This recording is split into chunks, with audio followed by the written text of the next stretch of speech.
Olá pessoal do curso técnico em florestas, vamos então para a nossa terceira aula de dendrologia. Nessa nossa terceira aula nós vamos tratar de morfologia da árvore. Bem, em relação à morfologia da árvore, as árvores elas podem ter morfologia variada de acordo com o fato delas estarem crescendo isoladamente ou crescendo em competição. Nós chamamos de forma específica a forma que é observada quando a planta cresce livremente, em boas condições de meio e sem concorrência, ou seja, quando a planta está crescendo num ambiente em que não há competição. Nessa forma específica, geralmente a planta vai apresentar bifurcações. Então a gente nota uma presença maior de bifurcações e é uma forma típica da espécie. Então essa forma específica varia entre espécies. A forma florestal é a forma observada quando a árvore cresce em competição com outras plantas. Por exemplo, quando a árvore cresce em um plantio ou então em meio a uma mata. Geralmente, nessa situação, há um predomínio do crescimento em altura, ocorre desrama natural e as copas são menores nessa situação. Tipos de forma específica. As formas específicas podem ser consideradas, em termos da árvore como um todo, seria o fuste e a copa, ou então, às vezes, em relação somente à forma da copa. Nós vamos usar uma classificação adaptada de Putmans. A forma esférica ou globular possui um fuste bem definido, a copa é arredondada ou esférica, como por exemplo nessa planta aí que nós podemos observar. Forma ovoide, a copa em forma de ovo ou ovalada e o fuste também é bem definido. A forma umbeliforme, os galhos tendem a formar um arco, gerando uma copa de uma forma parecida com um guarda-chuva. Por exemplo, o umbuzeiro, a mangueira.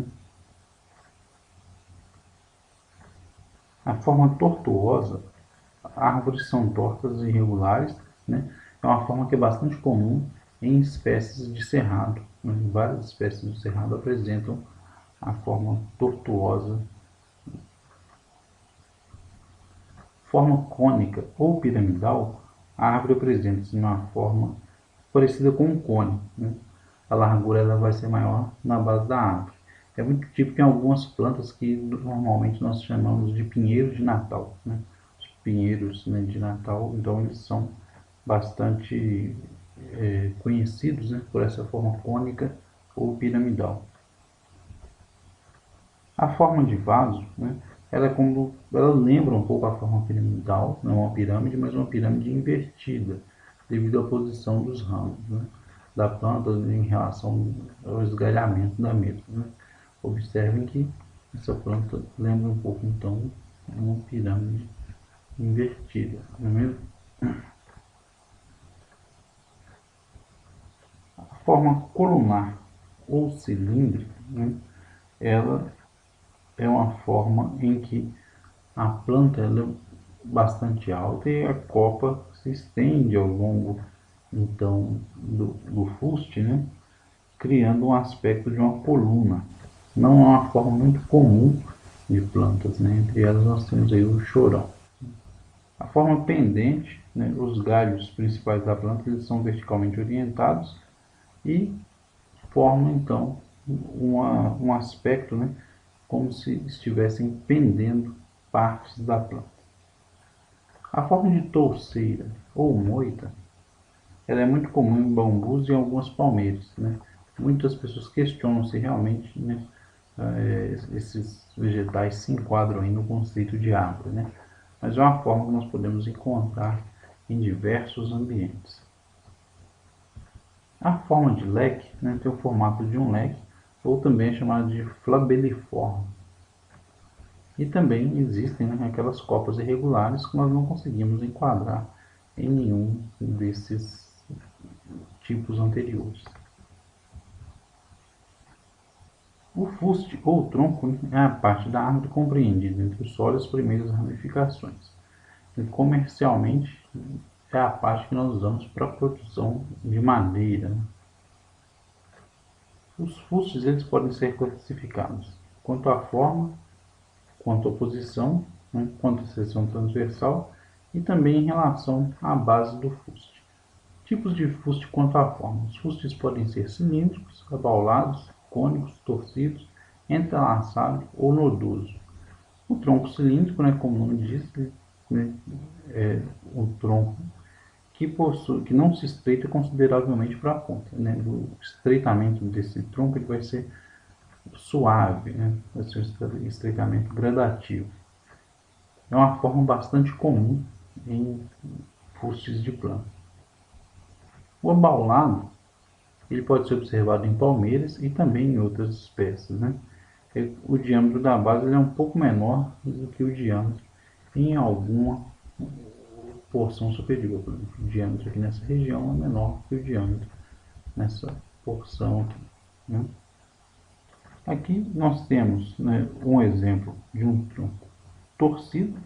O fuste torcido ele é contorcido longitudinalmente, né, e ele pode também se desenvolver de maneira espiralada.